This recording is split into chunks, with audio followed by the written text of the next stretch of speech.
Cyber bullying किंवा cyber crime म्हणजे नेमकं काय? जे क्राईम तुमचे सेलफोनमधनं होऊ शकतात तुमच्याबरोबर. तुमचे सोशल मीडिया हॅक करून त्याच्यामधनं माहिती काढणं.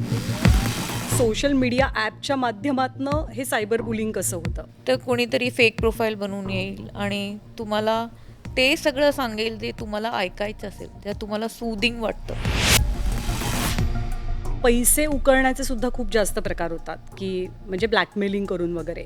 तर हे पण सायबर बुलिंगमध्येच येतं मग? प्रत्येक माणसाला कोणीतरी बोलायला हवं, काहीतरी हवं आणि तर त्याच्यामधनं सुरू होतो सगळं. एका 16 वर्षाची मुलगी ती कोणीतरी वयस्कर मुलाबरोबर बोलायला लागली. त्यांच्या भांडण झाल्यानंतर त्यांच्यामध्ये जे इंटिमेट चॅट्स झाले होते त्याच्यावरनं तो त्याला ब्लॅकमेल करायला लागला. असं काउन्सिलिंग करावं, अशा अडलेल्या व्यक्तींना किंवा अडचणीत असलेल्या व्यक्तींना मदत करावी, असं का वाटलं तुम्हाला? जसं तुम्ही सुरुवातीला म्हणलं की हे कुणाच्याही घरी कुठेही काही घडू शकतं.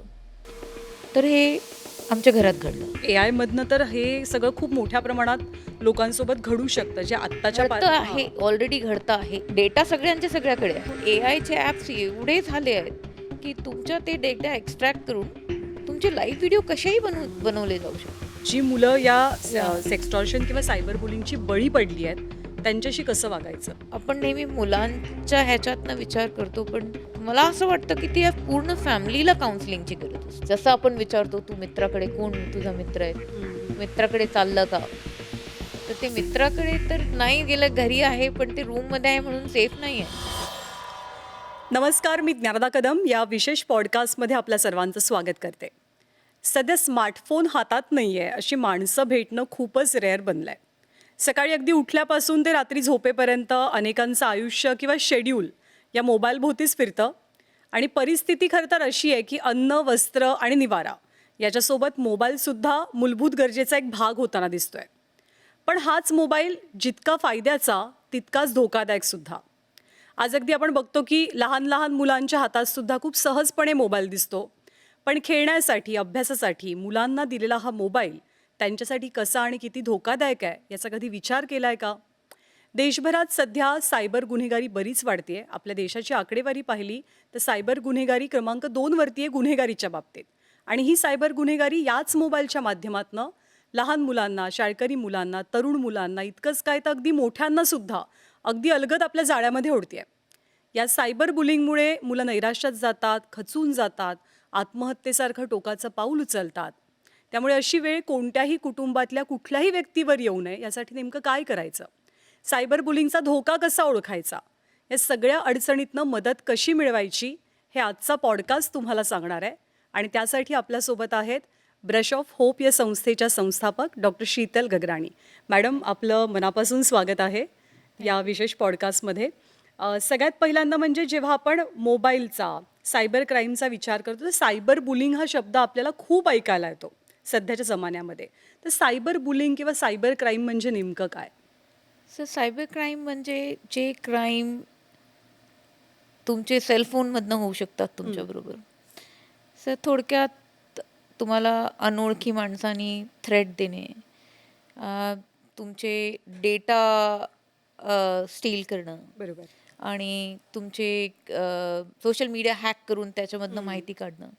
मग त्याच्याहून पुढे हेऊ जाऊ शकतात की तुमचे फोटोग्राफ्स जे असतात ते मॉर्फ करून ते लोकांना पाठवणं, किंवा ते मॉर्फ्ड फोटोज किंवा खरे फोटोज जर तुम्ही कधी शेअर केले असणार आणि सर्कमस्टान्सेस चेंज झाल्यानंतर कोणी वापरत असेल तर त्याच्यामधनं तुम्हाला सेक्स्टॉर्शन किंवा फायनान्शियल एक्स्टॉर्शन करणं. आणि स्मॉल ह्याच्यात म्हणलं तर तुम्हाला पोरांमध्ये की तुम्हाला शारीरिक ह्याच्यावरती नंबर देणं किंवा कुठल्याही एक ह्याला विषयाला घेऊन दिसण्यावर घेऊन तुमचे ट्रोलिंग करणं, कुठल्याही गोष्टी सायबर क्राईममध्ये असतात. ओके. आणि ते मग cyber bullying, simple cyber bullying would be like someone की तुमचे काही एक पोस्ट झाली त्याच्यावरती निगेटिव्ह ट्रोल करण्यासारखे, तर हा छोटा सायबर क्राईम झाला. पण समजा तुमची इमेजेस मॉर्फ करून तुमचं सेक्स्टॉर्शन किंवा एक्स्टॉर्शन केलं तर हा सिरियस सायबर क्राईम झाला. तुम्ही बरीच वर्ष आता या क्षेत्रामध्ये काम करताय, बरेच अनुभवसुद्धा असतील.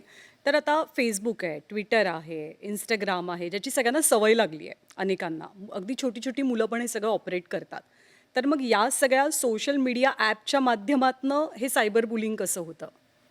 तर ह्या माध्यमातनं तुम्हाला कोणीतरी येऊन तुम्हाला पाहिजे तसं अलीकडे सगळे लोनली होत चालले आहेत. हं. सगळ्यांना कोणी बोलायला नाही आहे घरात. सगळे आपल्या आपल्या ह्याच्यात बिझी आहेत. तर कोणीतरी फेक प्रोफाईल बनवून येईल आणि तुम्हाला ते सगळं सांगेल जे तुम्हाला ऐकायचं असेल, जे तुम्हाला सूदिंग वाटतं. जे खरं नसलं तरी चालेल, पण तुम्हाला आवडतं. तर ते हळू तुम्हाला स्वतःची सवय करून देतात ते लोकं. मग त्यांची सवय झाली, एक रिलेशनशिप निर्माण झाला ट्रस्टचा. तर मग त्या ट्रस्टमधनं मग तुमचे काही माहिती घेतात.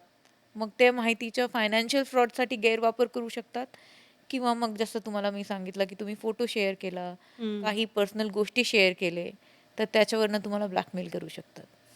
तर ते ह्या माध्यमातनं तुम्हाला पहिले कॉन्फिडन्समध्ये घेऊन त्याला तुम्ही सायबर ग्रूमिंग म्हणतात. तुम्हाला असं एक हळू एक ट्रस्टचं रिलेशनशिप किंवा प्रेमाचं रिलेशनशिपमध्ये टाकतात आणि त्याच्यानंतर त्याचा गैरवापर करतात. बऱ्याचदा आपण बघतो, की पैसे उकळण्याचे सुद्धा खूप जास्त प्रकार होतात, की म्हणजे ब्लॅकमेलिंग करून वगैरे. या. तर हे पण सायबर बुलिंगमध्येच येतं मग? ते पण सायबर हां. बुलिंगमध्येच आहेत. आणि ते फायनान्शियल सायबर क्राईम झाला. ओके. ज्याच्यामध्ये पैसे इन्व्हॉल्व झाले. पण बरेचसे सायबर क्राईम असे आहे ज्याच्यामध्ये पैसे इन्व्हॉल्व होत नाही, पण तुमचा मानसिक संताप तुमचा वाढतो. किंवा जसं मी तुम्हाला सांगितलं सेक्सटॉर्शन, हं. की समजा तुमचे फोटोज मॉर्फ करून कुणाला एखाद्या व्यक्तीला कोणी जे त्यांना नाही करायचं असेल ते करायला किंवा पुढचे अजून फोटोज वगैरे मागणं, हे सगळं ज्याच्यामध्ये पैसे इन्व्हॉल्व नाही आहे, हं, पण हं. तरी पण एक ते क्राईम आहेत. तर ते होऊन जातो नॉन फायनान्शियल सायबर क्राईम.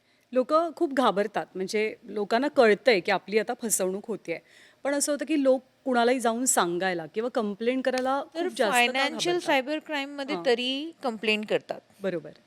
जसं तुमच्या घरी दरोडा पडला, हं. तर तुम्ही जाऊन पोलिसमध्ये जाणार. कारण की त्याला एक सोशल स्टिग्मा नाही आहे. हं. पण अजूनही जेव्हा बाकीचे नॉन फायनान्शियल क्राईम्स एक्स्टॉर्शनवर असतं, तर ते समाजाची अजून तयारी नाही आहे, की तोही सुद्धा क्राईम आहे, मी जाऊन सांगायला पाहिजे. सांगायला पाहिजे. बरोबर. तर त्याला सगळे हश करतात. हं, हं. म्हणून त्याच्या त्यामुळे कंप्लेंट जास्त रजिस्टर होत नाही. रजिस्टर होत नाही. मग या या सगळ्या माणसांना तुम्ही मदत करता. तुमची आम ब्रश ऑफ होप हो, संस्था मदत करते. संस्था मदत तर करते. ही संस्था कशी मदत करते ते तुम्ही थोडं सांगू शकाल? तर आमची संस्थामध्ये सायकोथेरपिस्ट आहे. हं. तर फोन फोन कॉल जसं कोणाला गरज वाटली, असं काही झालंय, तर मी तुम्हाला 1-2 केसेस सांगते जसं आमच्याकडे झालेलं. हां. तर एक 13 वर्षाची मुलगी ती कोणाला तरी ऑनलाईन भेटली अनोळखी माणसाला. मग त्याने काहीतरी सांगितलं असावं, माहीत नाही. ते ते चाइल्ड ॲक्टमध्ये पूर्ण डिटेल्स कळत नाही. पण ती घर सोडून गेली. नुसती 13-14 वर्षाची मुलगी.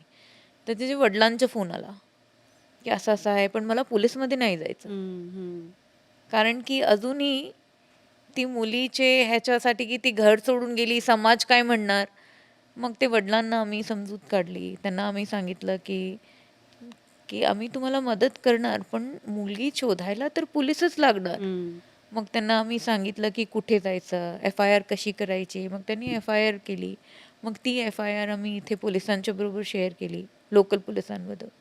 मग लोकल पोलीस, महाराष्ट्र सायबर आणि तिकडचे पोलीस मग त्या मुलीचे फोनवरच्या IP ॲड्रेस वगैरे शोधून काढला. कारण की तिने एक मेसेज पाठवलेला वडिलांना, "मी ठीक आहे, शोधू नका." मग ती नेमकी 5-6 दिवसानंतर राजस्थानमध्ये सापडली आणि तिला मग ओके. वडिलांच्याकडे परत पाठवलं. तसं एका 16 वर्षाची मुलगी ती कोणीतरी वयस्कर मुलाबरोबर बोलायला लागली. त्यांचं भांडण झाल्यानंतर त्यांच्यामध्ये जे इंटिमेट चॅट्स झाले होते, हं. त्याच्यावरनं तो त्याला ब्लॅकमेल करायला लागला. तर मग आम्ही त्यांना समजून सांगतो, की ठीक आहे, आई-वडील रागवतील, पण तुम्ही पहिले आई-वडिलांना ऑन बोर्ड घ्या. मग आई-वडिलांचं आणि त्यांच्या सगळ्यांना काउन्सिलिंग करतो. त्यांना समजून सांगतो, की सगळ्यात पहिले ब्लॉक करा. कसं करायचं, काय करायचं, आणि त्यांना हेही समजून सांगतो की ठीक आहे, थोडीफार तुमची चूक झाली आहे, पण कम्प्लिटली तुमची चूक नाही आहे, कोणीतरी तुमचा गैरफायदा पण करून घेतो आहे. तर त्याच्यासाठी तुम्ही, मग त्यांना आम्ही सांगतो की जाऊन तुम्ही FIR नोंद करा. तर अशारित्या त्यांना हेल्प करतो. मग काही लोक FIR रजिस्टर करतात, काही लोक तिथपर्यंत जाऊन मग ब्लॉक केल्यानंतर, सगळ्या केल्यानंतर अ, प्रश्न सुटतो तात्पुरता. तर लोक FIR करत नाही अजूनही. पण आम्ही तरी लोकांना सांगतो की जोपर्यंत तुम्ही FIR करणार नाही, पोलीस जाऊन लोकांना पकडणार नाही, ते जे क्रिमिनल्स आहेत त्यांना पण ते हे वाटायला पाहिजे की हा क्राईम आहे. सायबर क्राईमचा प्रॉब्लेम असं झाला आहे की कोणाच्याही हातात फोन आहे, तर कोणीही विक्टिम असू शकतो. आणि तेवढंच खरं आहे की कोणी पण क्रिमिनल पण असू शकतो. आणि दुसरं काय आहे की बरेचसे एनॉनिमस फेक प्रोफाईल्स आहेत. तर समजा मी डॉक्टर गगराणी आहे. मी डॉक्टर गगराणी जर मला कोणी ओळखतं, तर माझं वागणं बिलकुल वेगळं असणार, कारण की त्या ओळखीच्या बरोबर सगळं रिलेटेड आहेत. पण समजा माझा फेक प्रोफाईल आहे, तर काही करू शकतात ना कोणी, कारण की कोणी ओळखत नाही, काही नाही. तर हे सगळे फेक प्रोफाईल्समधनं खूप होतं. तर जोपर्यंत आपण हे असं लोकांना FIR करून हे क्रिमिनल्स पकडले जाणार नाही, आपण समाजात हे करणार नाही की हेही क्राईम आहे, तुम्ही पकडले जाऊ शकतात, तो पण लोक पण बंद करणार नाही. अच्छा, तुम्ही हे सांगू शकता अवेअरनेससाठी, की जर का एखाद्याला कळलं की आपली आता फसवणूक होते आणि आपण अडकलोय, हे ट्रॅपमध्ये आपल्याला अडकवलं गेलेलं आहे, तर त्यावेळेला त्या व्यक्तीने पहिल्या 3-4 गोष्टी काय करायला पाहिजेत? सगळ्यात पहिले तर त्यांनी निगेटिव्ह थॉट्स बाजूला काढायला पाहिजे. जे घडलं ते घडलं. हं. सगळ्यात पहिले सगळं त्याला ब्लॉक करा. सगळ्या जे काही ऑफेंडर आहे, क्रिमिनल आहे, जे तुम्हाला त्रास देतोय, सगळ्या अ, तुमचे जे काही सोशल मीडिया असणार, Facebook, Twitter, Instagram, जिथे कुठे WhatsApp, whatever, wherever they are approaching, सगळ्या ठिकाणी ब्लॉक करा. जे काही झालेलं आहे त्याच्या फोटोग्राफ्स घेऊन ठेवा. ओके. नोंदणी ठेवा, की कुठल्या वेळेला कोण, कसं प्रोफाईल, काय, ते सगळ्यांचे फोटोशूट घेऊन किंवा ते प्रोफाईल्सचे सगळे डिटेल्स घेऊन तुमच्याकडे ठेवा. वेळ, सगळी डिटेल्स ठेवा, कारण की पोलिसला लागणार आणि ते कामी पडतं. हं. मग त्याच्यानंतर तुमचे जे काही घरात जर तुम्ही यंग पर्सन आहे, तर तुमचे जे काही ट्रस्टेड पीपल असणार फॅमिलीमध्ये, बुजुर्ग असणार, घरातले पेरेंट्स, त्यांच्याशी बोला. असू शकतं की ते तुम्हाला थोडं रागवणार. आणि आईबापांचं काम पण आहे रागवण्याचं. आपण अलीकडे म्हणायला लागलो की आईबापांनी फ्रेंडसारखं वागावं. का वागावं फ्रेंडसारखं आईबापांनी? आईबाप एका रिझनसाठी आईबाप आहे. तुम्हाला फ्रेंड्स भरपूर असतात, आईबाप एकच असतात. तर त्यांचं काम आहे तुम्हाला रागवणं किंवा समजवणं. आणि हे जे रागवणं येतं, हे तुमचे सेफ्टीचे ह्याच्यातनंच येतं ना, पेरेंट्स का. They want you to be safe, म्हणून ते तुम्हाला रागवतात. तर पेरेंट्सना सांगा. पेरेंट्स नसेल तर एखादं कोणी रिलेटिव्ह असेल, काकू, आत्या, कोणीतरी टीचर असेल, ज्याच्यावरती तुमचा भरोसा असेल, त्यांना सांगा. आमच्यासारखे हेल्पलाईन नंबर्स आहेत, ते करा. सायबर क्राईममध्ये जाऊन, पोलीसमध्ये जाऊन रजिस्टर करा. ते नसेल तर ऑनलाईन सायबर क्राईमची ऑनलाईन साईट्स आहे, ते करा. 1945 सायबर क्राईम महाराष्ट्रामध्ये नंबर आहे, त्याच्यावरती नंबर टाका. आणि त्याच्यानंतर अ, अ, आपल्याला स्वतःमध्ये पण हे बघा की असं मी काय केलं असणार, माझी कुठली हॅबिट्स अशी आहे ज्याच्यामुळे मी इथे पोचलो. हं. आणि बरोबर. असंही काही नसतं की जे सवारू शकत नाही.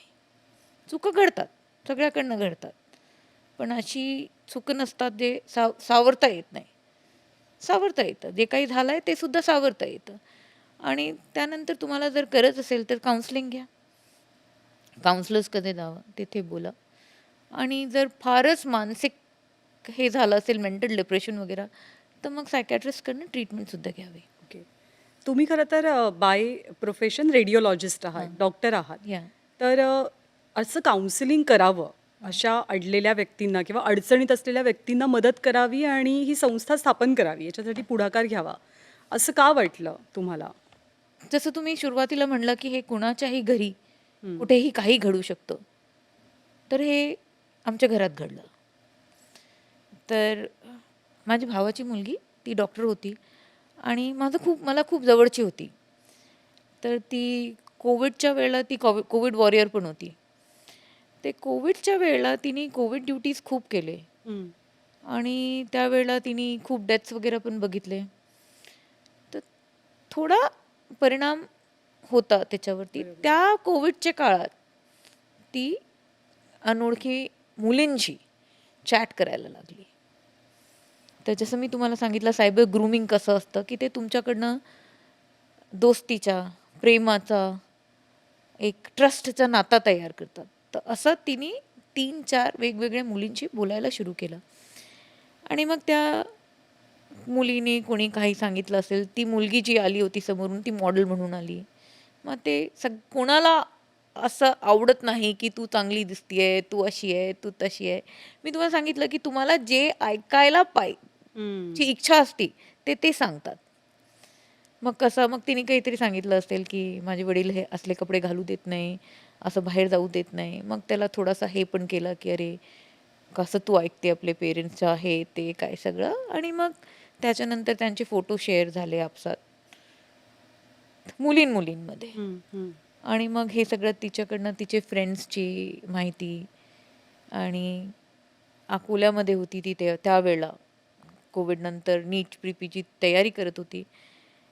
तर तिने कॉलेजमध्ये असताना आमच्या घरी टाटू वगैरे नाही करू देणार, अल्कोहोल त्या वयात आणि ह्या सगळ्या गोष्टी रिस्ट्रिक्शन म्हणता येत नाही, जे आपली हिंदू संस्कृतीमध्ये जे आपण म्हणतो की मुलांना नको ते ते आमच्या घरी बोललं जात होतं. पण अलीकडे पोरांना ते सुद्धा रिस्ट्रिक्शन वाटतं. आपण आता बघितलं ते केस पण खूप चाललं, की पेरेंट्सच्या बाबतीत काहीतरी बोलले. ते हिंदू संस्कृतीमध्ये नाही आहेत. पण आता तेही रिस्ट्रिक्शन वाटतं लोकांना. तर तिला ते असं सगळं झालं, तर थोडीशी रिबेलियस पण झाली. तर तिने एक टाटू केला होता, थोडा लोअर डाऊन. तर तिने तो टाटूचा फोटो मुलीबरोबर शेअर केला. मग तो टाटू घेऊन त्यांनी त्याच्या बॉडी मॉफ केली, जे कोणी होता. तर ते 3-4 जे अकाउंट्स होते सगळे एकच पर्सनचे अकाउंट होते, तो मुलगा होता. मग तो नंतर मुलगा म्हणून आला आणि मग तिला तो तिच्याच मॉफ फोटो पाठवले आणि तिला सांगितलं की तू आता मला अजून न्यूड पाठव किंवा फोनवर येऊन न्यूड चॅट कर. तर ते तिच्याबरोबर 8-9 महिने घडलं. पण हे सगळं आम्हाला काही माहीत नव्हतं. ते तर आफ्टर शी कमिटेड सुसाईड. तिने नीट प्रिपीजीमध्ये पास झाली नाही म्हणून सुसाईड केला त्याच्यानंतर. पण ते नंतर मला कळलं तिच्या डायरीवरनं, की तिला स्टॉकर होता. मग तिच्या मित्रांकडनं सगळ्याकडनं. मग पोस्ट फॅक्टो आम्ही सगळा डेटा शोधून आणलं. मग ते करताना सुद्धा जेव्हा मी सांगत होती घरी, की आपण पोलीसमध्ये जायला पाहिजे, तर पहिला प्रतिसाद होता आपली तर गेली. मग कशाला फॅमिलीचं नाव खराब करून घ्यायचं. म्हणजे एवढी सुशिक्षित फॅमिली आम्ही. मी डॉक्टर, मी इंग्लंडमध्ये काम करते आणि माझ्या घरानं जर असं विचारधारणा असेल, तर मी सगळ्यांना सांगितलं ती तर गेली. तिच्या गेल्यानंतर पण आपण तिची साथ देत नाही खरं त्याला. मग लोकांनी सांगितलं बोलायला कोणी सुरू केलं होतं. म्हणजे त्याच्यात डझंट मॅटर. तिच्याबरोबर जे झालं ती तर गेली. मग तो सगळा डेटा घेऊन आम्ही पोलिसांच्याकडे गेलो आणि महाराष्ट्र सायबरमध्ये यशस्वी यादव यांनी आमची खूप मदत केली आणि तो क्रिमिनल पकडला गेला. आणि तो 24 वर्षाचा MBA करणारा मुलगा. बापरे. आणि नंतर त्याला जेव्हा विचारलं गेलं तर तो म्हणाला की मी काहीच केलं नाही, मी काय केलं, मी फक्त धमकवलं आणि न्यूड फोटो मागवले. म्हणजे तुम्हाला मी काय सांगते ना, की क्रिमिनल पण ह्याच ग्रुपमधले. कारण की त्यांनी कोणाला बघितलं नाही. एम्पॅथी पण कमी होत चालली आहे. मुलांची एम्पॅथी कमी होत चालली आहे. तुम्ही जर आता टीव्हीमध्ये नेटफ्लिक्समध्ये ॲडोलसेंट बघितलं असणार, तर ते मर्डर केल्यानंतर पण त्याला असं वाटतं ना त्यांनी काहीच नाही केलंय. तसंच ह्या पोराला वाटलं की त्यांनी काहीच केलं नाहीये. कारण की ते बघत नाही ना पेन नंतरचं.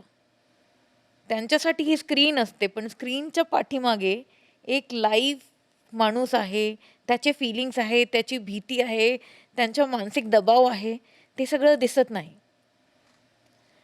तर त्याच्यानंतर मग मला असं वाटलं की आणि एवढे मुली अलीकडे सुसाईड करतात. सगळे 25च्या खालचे. आणि कोणालाही विचारा, काही रिझन माहीत नाही. वडिलांना, पेरेंट्सना पण सांगायचं नसतो. त्या सुसाईडच्या बद्दल एवढं टॅबू करतात की बोलतच नाही. मग ठरवलं की तिच्या वाढदिवसाच्या वेळेला मी तिची स्टोरी घेऊन पुढे येणार. हे सांगायला की बघा आमच्याबरोबर घडलं, कुणाबरोबर घडू शकतो. डोळे उघडे राहा, तेव्हा सावध राहा. तर ती पेंटिंग्स करायची. तर तिच्या आर्टचा शो केला तिच्या पहिल्या वाढदिवसाला लास्ट इयर. आणि त्यावेळेला तिची स्टोरी सांगितली आणि सुरू केलं. मग काही फ्रेंड्स सोबत आले. तर मग त्यांचं असं झालं की आपण एकावरती का थांबायचं, आपण शाळेत जायचं आणि शाळेत मुलांना शिकवायला सुरू करायचं. ते सुरू केलं. मग विचार आला की हे तर सुद्धा आपण फक्त अवेअरनेस वाढवतोय.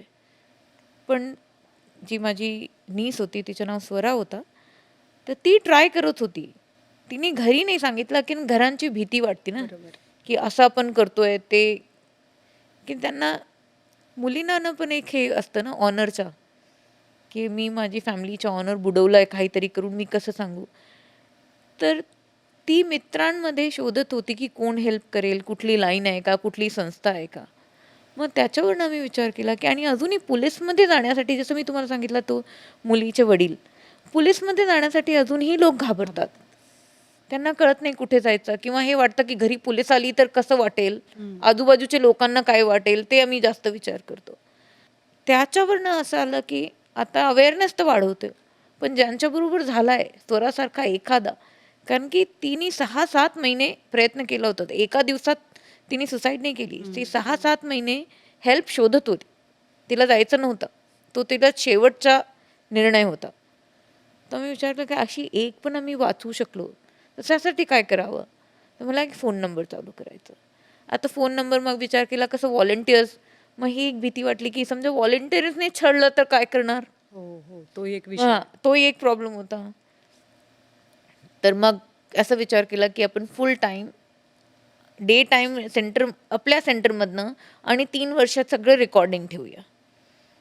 मग तसं केलं. मग ते लीगल हे केलं करत मग आम्ही मार्चला नंबर सुरू केला. आणि त्याला आम्हाला महाराष्ट्र सायबरनी खूप हेल्प केली आणि त्यांच्या कोलॅबोरेशनमध्ये आम्ही काम करतो. तर कुठलेही सिरियस केसेस जे असतात ते आम्ही महाराष्ट्र सायबरला जाऊन सांगतो. त्यांची खूप मदत असते. आणि जसं की महाराष्ट्र सायबरचे यशस्वी यादव म्हणतात ना, की हे this has to be public private partnership. कारण की बरेचसे लेडीजना कसं असतं की लेडीज रन संस्था आहेत, तिथे आम्ही फोन करू शकतो पोलीसपेक्षा. बरोबर. आणि आम्ही एक हे बघतो की बिकॉज आमचे जे सगळे फोन कॉल उचलण्यापासनं हे सायकोथेरपिस्ट उचलतात. म्हणजे from the word go we train them की कसं बोलायचं, काय बोलायचं, ऐकून घ्यायचं, काय करायचं. So we trying that. ते तर हे खूपच म्हणजे अनफॉर्च्युनेट इन्सिडेंट्समधनं तुमची फॅमिली गेली आणि म्हणून तुम्ही हे सगळं सुरू केलं. सुरू केलं. पण शाळांमध्ये अवेअरनेस किती गरजेचं असं तुम्हाला वाटतं? कारण आता खूप पहिली गरजेचं दुसरीतल्या आहे. मुलाच्या हातात पण खूप मोबाईल आहे. गरजेचं आहे. हां. खूप गरजेचं आहे. कारण की जसं माझा एक विचार आहे, की तुम्ही जेव्हा गाडी चालवतात, तर तुम्हाला 18च्या अगोदर गाडी चालवायला बरोबर. नाही म्हणतात. त्याच्या अगोदर तुम्ही एक्झाम देतात. तुम्हाला रोड सेफ्टी रूल्स शिकवले जातात. तरच तुम्ही हायवेवर जातात. हं, हं. फोन घेऊन कोणी कोणाला काय शिकवलंय? हा फोन इज मोर पॉवरफुल. पण कोणीही तुम्हाला सेफ्टी रूल्स दाखवले? तुम्हाला कोणीही सांगितलं, की कुठल्या टर्नवर असं नाही केलं तर ॲक्सिडेंट घडू शकतो? तर ते आम्ही जाऊन शिकवतो, की कॅट फिशिंग काय आहे? सायबर ग्रूमिंग काय आहे? आणि कसं तुम्हाला ते ग्रूम करतात? कसं आणि समजा चुकलं, तर काय करायचं? ह्या कोणी गोष्टी कुणालाही माहीत नसतात.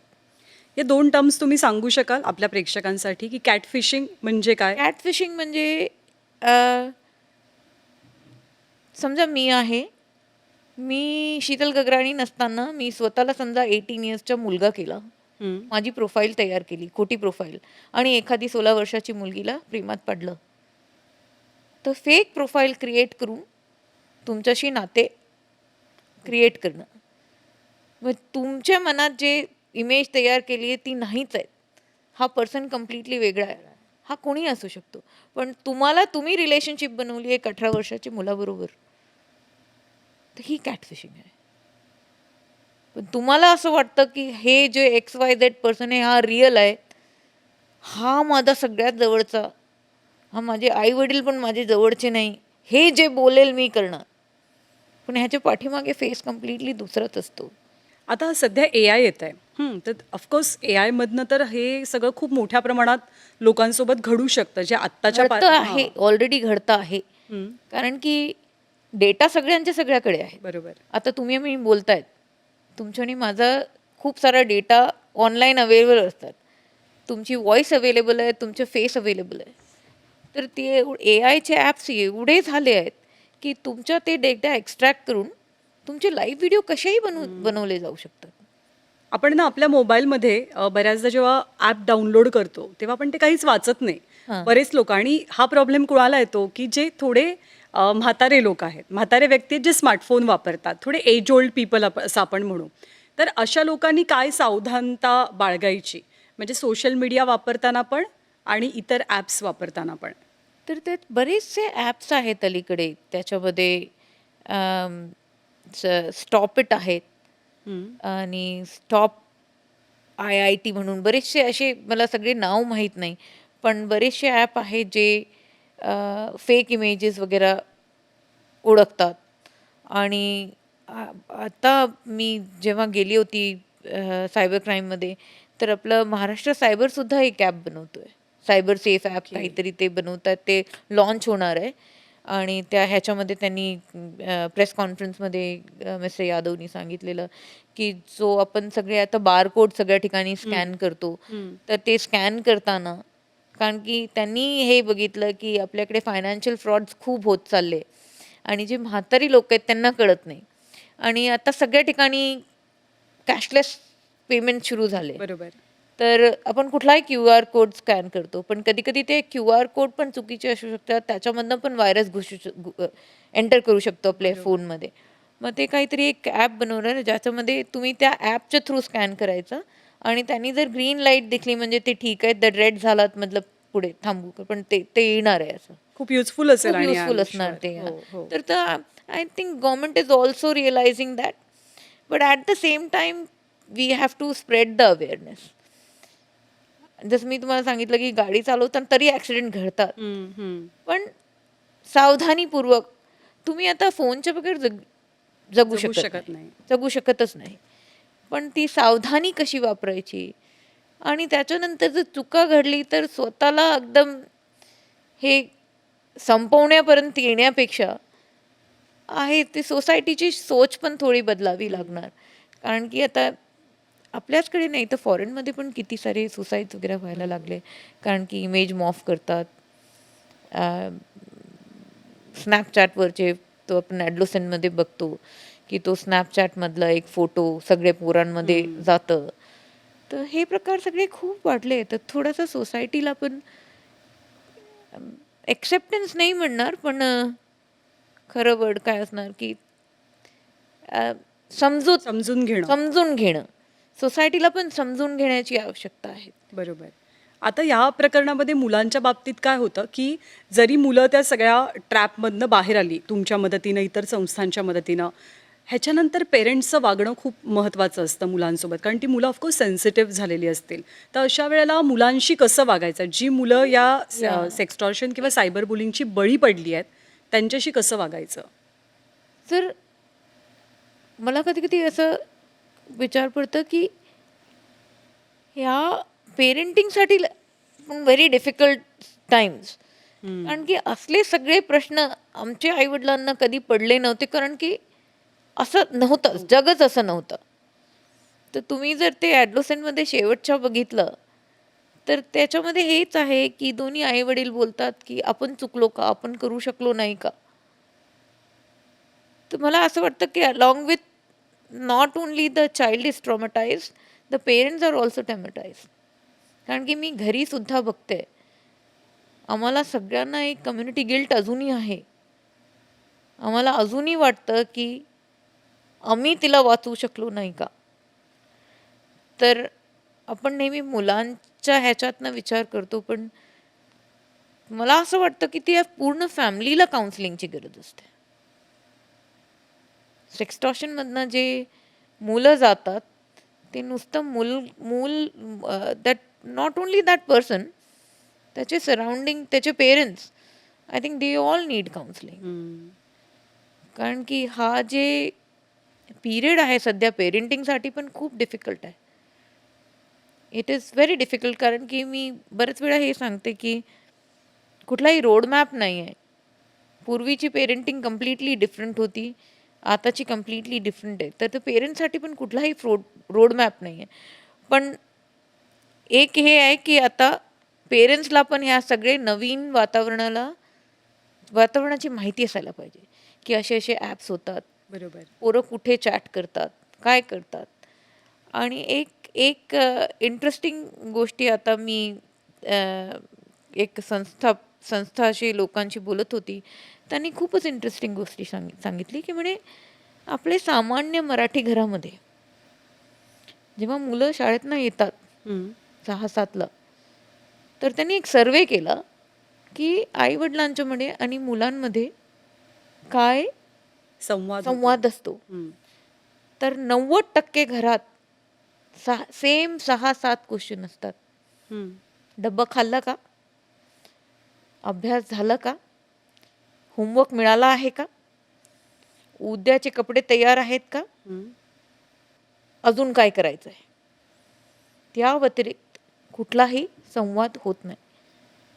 तर मला वाटलं ते संवादामध्ये यायला पाहिजे की कुठले कुठले सोशल मीडियामध्ये तू स्वतःला केलं आहे, दाखव मला, तुझे कोण फॉलोअर्स आहेत, तू काय केलंस. आणि हेही बघायचं की ते शेअर करण्यात रिलॅक्टंट आहे का. जर सगळं नॉर्मल असेल तर नॉर्मली कसं ते आपण खेळाचं वगैरे बघतात ते सांगतात. बरोबर. तर उत्साहात सांगतो आपण. उत्साहात सांगतात. जर सगळं बरोबर असेल तर उत्साहात हं, सांगणार. हं. तर काहीतरी ते लपवायची कोशिश करतात, फोन देत नाही हातात. मग ते ट्रिगर करायला पाहिजे की काहीतरी होतंय. तर मला असं वाटतं की ते सगळं त्यांना तुम्ही सुद्धा बघा कुठले सोशल मीडिया आहे, कसं वापर होतो. त्यांच्याबरोबर ते काय बघतायत त्यांना सांगा की मला तुमच्याबरोबर बघायचं आहे. आय नो सगळ्यांना टाईम नाही, तर आता सगळे बिझी आहेत. पण पुढच्या जनरेशनसाठी आणि आपल्या फॅमिली स्ट्रक्चरसाठी हे सगळं करावं लागणार. तर मला असं वाटतं की संवाद हे वाढायला चेंज हवा. वाढवायला पाहिजे.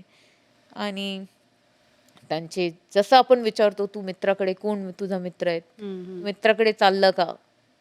तर ते मित्राकडे तर नाही गेलं, घरी आहे, पण ते रूममध्ये आहे म्हणून सेफ नाही आहे. तसं आपल्याला विचारावं लागणार की तुझं सोशल मीडिया आहे का, प्रेझेन्स आहे का, तुझं हे दाखव, उघडून दाखव मला, हे कर. मग त्यांचे फोनमध्ये ते ॲप्स टाकणे, बरोबर. टाईम लिमिटर, सेफ्टी ॲप्स वगैरे टाकणं, की चाइल्ड कंट्रोलचे काही असतात ॲप्स ते टाकायचे. आणि ते सोशल मीडिया टाईम लिमिटर किंवा एका टाईम लिमिटनंतर इंटरनेट ऑफ करणे. हे सगळं करावं लागणार. आता तुमच्या संस्थेकडे जर का एखादा व्यक्ती आला मदत मागण्यासाठी, तर तुमची प्रोसिजर नेमकी काय असते? कारण या सगळ्यामध्ये ना विश्वास खूप महत्त्वाचा असतो, की मी सांगितलेली गोष्ट कोण कोणाला सांगणार नाही, हेच तर लोकांना हवं असतं. तर तुम्ही ती मदत कशी देता? तो विश्वास कसा क्रिएट करता? तर जसं मी तुम्हाला सांगितलं, की आम्ही ह्याच्यावरती खूप रिसर्च करून तयार केलेलं आहे. हं. तर आम्ही एनॉनिमिटी कंप्लीट ठेवतो आणि आमच्या ह्याच्यामध्ये डिस्क्लेमर्स येतात. ते म्हणतात, की आम्ही रेकॉर्डिंग ठेवतोय, पण आम्ही कुठेही ती रेकॉर्डिंग वापरत करत नाही. पण समजा एखादा सीरियस केस असला आणि पोलिसला ती रेकॉर्डिंग पाहिजे, बरोबर. तर आम्ही ते लीगली सगळे पेपर्स तयार करून घेतले, की कुठल्या ह्याच्यात आम्ही ते. आणि बाकी आम्ही कंप्लीटली एनॉनिमिटी ह्याच्यामध्ये असतं. आम्ही ऑनलाईन सर्व्हिसेस देतो. पण कोणाला बऱ्याच वेळा कसं असतं, मी तुम्हाला बघितलं नाही, फोनवरती विश्वास कमी येतं. तर आम्ही त्यांना सांगतो, तुम्हाला पाहिजे असेल तर ही ठिकाणी आमच्या आहेत. आम्ही एक रूम, साउंड प्रूफ रूम पण केली आहे, जिथे आम्ही प्रत्यक्षात काउन्सिलिंग पण हं, देतो. हं. आणि as I said that that we are running a professional institute. तर जसं मेडिसिनमध्ये पण आम्हाला शिकवलं जातं की anonymity, personal data is personal data. तर आम्ही ह्याची जाणीव ठेवतो कम्प्लिटली. या अँड ॲज आय सेड की आम्ही व्हॉलंटियर्स वापरत नाही. हो. आमच्याकडे ऑन आवर पेरोल आणि सगळे मास्टर सायकोलॉजी केलेले लोक आहेत. आम्ही MSc सायकॉलॉजीपेक्षा कमी घेत नाही. आणि माझी संस्थेबरोबर माझी एक ॲडवायझर आहे डॉक्टर अंजली छाबरिया. तर ती लीडिंग सायकॅट्रिस्ट आहे सिटीची. तर ती सगळ्या जितके काउन्सिलर्स येतात त्या सगळ्यांना रिग्रस 3 वीक्सची ट्रेनिंग होती ओके. अंजली छाबरियाकडे. कसं बोलायचं, कसं ऐकायचं, काय करायचं, एम्पथी काय आहेत. आणि तुम्हाला जसं मी सांगितलं की आमचे ग्रुप्स आहे त्याच्यामध्ये end of the day report वगैरे घेतो आणि त्याच्यामध्ये स्ट्रिक्टली अनॉमिनिटीनी की एक्सच्या हे कंप्लेंट आहे, वायची हे कंप्लेंट आहे, त्याच्या पुढे कसं जायचं. पण जेव्हा FIR वगैरे करायला जातात त्याच्यानंतर पोलिसच्याकडे हात जातो. पण त्यावेळेला तर आम्हाला त्यांना सांगावं लागतो आणि त्यांची अर्थात. पण त्यांना कॉन्फिडन्समध्ये घेऊन करतो मी. जे काही त्यांच्या डेटा रिव्हील जे करतो ते कॉन्फिडन्समध्ये घेऊन करतो. आता बऱ्याचदा काय होतं, शहरी भागात ना या गोष्टीचा अवेअरनेस पण आहे किंवा काही अडचण आली तर असे सेंटर्स आहेत मदतीसाठी किंवा असे लोक आहेत की खरं अजूनही ज्यांच्याकडे सेंटर्स नाही आहे. आमचं हां. बहुतेक पहिला सेंटर आहे नॉन गव्हर्नमेंटचं, ओके. जे ह्या विषयावरती बोलायला, काम करायला सुरू केलेलं आहे. जोपर्यंत मला माहिती असले सेंटर्स कमी आहे. पण गव्हर्नमेंटचे आहे काही. हां. पण गावाकडे तर ही पण फॅसिलिटी नसते. आपण ग्रामीण भागात बघितलं तर अवेअरनेस कमी असतो. तर जी गावातली मुलं मुली आहेत तर त्यांना तुम्ही काय ॲडवाईस द्याल किंवा त्या पेरेंट्सला तिथल्या? गावाचे मुला-मुलींमध्ये तर अजून हे जास्त आहे. कारण की जेव्हा मी कुठेतरी वाचत होती, तर तेव्हा ते ॲक्चुअली लोअर ग्रेड सिटीजला जास्त टार्गेट करतात. जस्ट बिकॉज सोशल टॅबू जास्त आहे तिकडे. हं. सोसायटीच्या भीती जास्त असती आणि माहिती कमी असती. पेरेंट्समध्ये एवढी जाणीव नसती. पण हे आता हळूहळू आपल्याला आता आपण बसलोय, बोलतोय. ह्या माध्यमातनं तिथपर्यंत जिरायला पाहिजे असं म्हणायला पाहिजे, की मग त्यासाठी मीडिया इज मोस्ट पॉवरफुल. तर मला वाटतं, की मीडियानी जाऊन गावात वगैरे जसं आपण आता करतोय तर आपली रीच बरेच लोकांमध्ये पण बरोबर. होऊ शकतं, की 3-4 लोकं आई-वडील बसून बघणार आणि असू शकतं की त्यातले त्याली 15नी बघितलं असेल, 5 मुलाशी बोलायला लागणार संध्याकाळी, की तुझ्याकडे आहे का? तू काय करतो? कोणाशी बोलते का? तर असं हळू-हळू आणि या सगळ्या केसेसमध्ये ना बऱ्याचदा आपण मुलींबद्दल जास्त कन्सर्न दाखवतो की मुलींची फसवणूक. मुलांची मुलींसोबत पण हां, भरपूर मी तेच होतीये. विचारणार होते की मुलं पण अलीकडे काही सुटत नाहीत ना अलीकडे ह्याच्यातनं? मुलांचं खूप होतंय. तर अ, बरेचसे फॉरेनमध्ये मुलींचे फोन येतात मुलांना. अच्छा. आणि दुसरा एक प्रॉब्लेम सायबर क्राईमचं कसं आहे, प्रत्यक्षात क्राईम जे आहेत, ते ह्याच सर्कलमध्ये कुठेही असणार. हं. म्हणजे okay, there is a physical location to it. पण सायबर क्राईममध्ये तर वन वर्ल्ड ना, वसुदैव कुटुंबकम, which is a good thing, but in this it is a bad thing. हं. की हे वर्ल्डमधनं कुठेही असू शकतं. तर कोणी नायजेरियामध्ये बसून तर हे खूप चाललंय, की बाहेरचे लोकं मुलांना फोन करतात मुलगी म्हणून. म्हणजे फेक प्रोफाईल. बरोबर. आणि मग काही झालं, की ते डेटा ठेवतात आणि त्यांना ब्लॅकमेल करतात. आणि हे सुरू करतात पहिले 5,000 मागणं. तर ते त्याला वाटतं 5,000 मध्ये निपटेल, सोड जाऊ दे. 5चा 10 होतो, 10चा लाख होतो आणि मग ते असं ट्रॅपमध्ये फिसत परततात. तर बरेचशे मुलांबरोबर पण घडतंय. आता सगळ्यात महत्त्वाचा भाग म्हणजे की तुमच्या संस्थेशी संपर्क कसा साधायचा? हां. तर तुम्हाला कुठं भेटायचं? तुमचं ऑफिस कुठे आहे? आमच्या ऑफिस आहे वर्ली नाक्यावर, अतुर बिल्डिंगमध्ये. हं. स्काय डायग्नॉस्टिक त्याच्यामध्ये ब्रश ऑफ होपचं ऑफिस आहे. आणि असं आहेत की तिथे आमचं 2 लाईन आम्ही हेल्पलाईन 2 लाईन चालवतो. आमचा नंबर 022-6356 आणि 4x6. आपण तो डिस्प्ले करू डिस्प्ले करा. अर्थातच. हां, हो, ते. हो. आणि अ, त्याच्यावरती फोन केलं की आम्ही सकाळी 9 ते संध्याकाळी 7 पर्यंत मंडे टू सॅटर्डे, संडेला ऑफ असतं. पण याच्या पुढे माझा आता चालू आहे की मी आता एक चॅट बॉक्स पण चॅटबॉट म्हणजे एआयचा चांगला वापर करून घेणार आहे, की ज्या वेळेला आम्ही कारण की रात्री मला हे प्रॉब्लेम झाला, की मग माझी काउन्सिलर्सची सेफ्टी, मग त्यांना घरून करायला दिलं, तर ते एखादे विचित्र काउन्सिलरनेच काहीतरी वेगळं केलं तर काय करणार, म्हणून मी रात्री नाही सुरू केलं. पण ते आता मी AI चॅट बॉक्स करणार, ज्याच्यावरती रात्री लोक मेसेज सोडू शकतात आणि तो चॅट बॉक्स तात्पुरती हेल्प करेल आणि दुसऱ्या दिवशी मॉर्निंगला येऊन आम्ही सगळं बघू शकतो. आणि आम्ही ऑडिओ चॅटबॉट पण टाकायचा विचार करतो. तर ती आता पुढची आमची सुरू झाली आहे तयारी. तर मंडे टू फ्रायडेपर्यंत, Monday to Saturday 6 days a week 2 line morning to evening चालू असतात. कोणी फोन लावू शकतो आणि आम्ही इथे आहेत मदत करायला. नाही, तुम्ही खूप चांगलं पाऊल उचललंत. कारण हा विषय असा आहे ना, की हा विषय एका ठिकाणी थांबणारा नाही आहे आणि ॲज यू मेन्शन, की जगभरातनं कुठूनही कसाही हल्ला होऊ शकतो तुमच्यावर. त्याच्यामुळे थांबवायचं कुणी काय आणि पोलिसांचं पण बरोबर आहे. ते प्रत्येकापर्यंत नाही पोहोचू पोहोचू शकणार. शकत नाही. सो सोसायटीची ह्याच्यामधली इन्व्हॉल्वमेंट खूप इम्पॉर्टंट ठरते. आणि आपण म्हणणार की सगळं गव्हर्नमेंटनी करावं, मग गव्हर्नमेंट करते, पण पण I think public private partnership पाहिजे आणि लोकांची स्वतःची समजूत पण पाहिजे. आम्ही पूर्ण सोसायटीला इव्हॉल्व्ह व्हावं लागणार.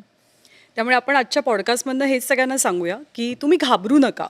तुमच्यासोबत जर का काही असं चुकीचं घडलं असेल म्हणजे सायबर बुलिंगच्या माध्यमातनं, तर घरातल्या एखाद्या मोठ्या व्यक्तीला सांगा किंवा अशा खूप चांगल्या हेल्पलाईन आहेत, काही संस्था आहेत, की ज्या मदत करू शकतात.